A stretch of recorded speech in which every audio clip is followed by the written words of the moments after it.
Back at it again here at the AAC Media Day with Anthony Miller, the wide receiver, junior wide receiver from Memphis. How are you today? Good. That's a beautiful ring you have on your finger. What is that? Where's that rock from? Miami Beach Bowl 2 years ago when we defeated BYU. You know what? That was an epic game. Yes, sir, it was. I recall that game very well. That game, I had just landed in Miami. I was going to try and get over to the game. And what was that? Crazy ending. Yeah, we had to do everything right to win. The fans went nuts. The players went nuts. It was one of those exciting bowl games. Can you show the rock right there? There's the Miami Beach Bowl as he speaks to Miami Mike. I won't forget, I was landing that morning, and my plan was to go to that game and then the Boca Raton Bowl, but things got messed up with the airlines. But Anthony, Memphis 8-4 last year, 5-3 in the conference. Big things ahead this year, even though Paxton Lynch is not the quarterback. How you feeling this year for yourself with your new quarterback? Oh, I feel great with my new quarterback. We've got good chemistry on and off the field. I don't like how people are downplaying us just because Paxton left. I believe we're still the same team. We still have the same aspirations, same goals, and we're capable of much more than last season, I believe. Just because we've been working this summer on our mental aspect of the game, I believe we've improved in that category. So I believe we're going to do big things this season. Well, you're an all-around athlete, first of all. You had over 900 all-purpose yards. You had 5 touchdowns. That's a great season for you. What did you do this year during the off-season that's going to make you a better player in 33 days from now on opening day? Well, this season, I worked hard with me and my teammates. Worked hard with Coach Storms. That's our new strength coach. How's he working out for you? Oh, he's working very well. He's very dynamic in his workouts. We work on every inch of our body. Anything you could think of, Coach Storms has something for it. So I believe I've improved, especially with my speed and my strength. I've gotten way stronger since last season. 6 foot tall. You're built strong. Getting away from the defensive backs in college is a lot different than working it in the NFL, and that will be your next step. What are you doing this year differently that's going to give you some separation from the big-time cornerbacks, the safeties? What are some of the new ideas you might have this year?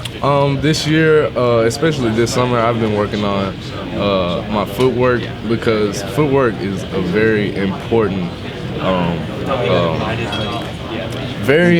thing you have to have in this game. If you don't have any feet, you're probably not going to get anywhere, because these corners are just becoming better and better. They're learning the new things that a receiver can do, so you always got to have something new in your toolbox. Yeah, it seems that now for the throwing teams, the game is geared more to the receivers than the defensive backs.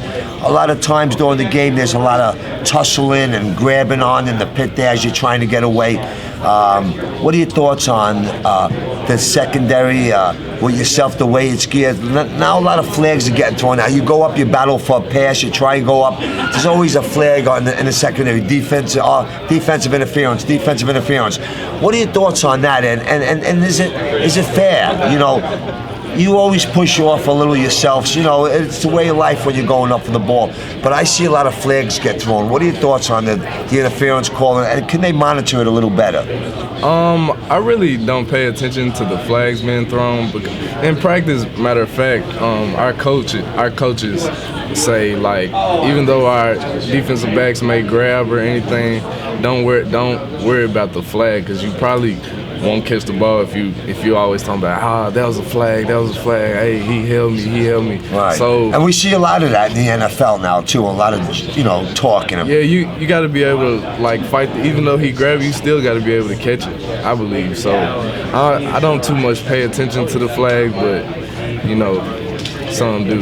What about your all-purpose punt return, kick returning, and that's pretty exciting. Tell us, do you enjoy doing that? Is that something you like to do, or is that you're very talented and the team needs you back there to do that? Oh, yes, sir. I enjoy doing, especially punt return. I enjoy doing that.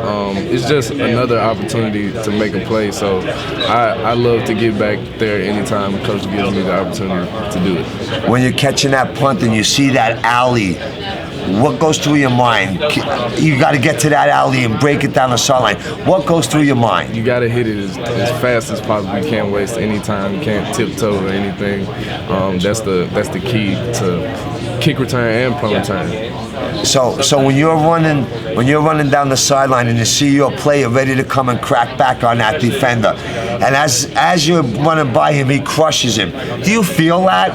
Do you feel that? Matter of fact, you really do. You do, right? You're running, you're like, oh my. Bang, right? You just creamed him. Like, yeah, and then you're going down the sideline. You get into the end zone, you turn around, you start heading back towards that player, right? You gotta celebrate. You gotta embrace him, right? Yeah, you gotta celebrate with him. Good stuff, Anthony. Well, listen, good luck this year with Memphis.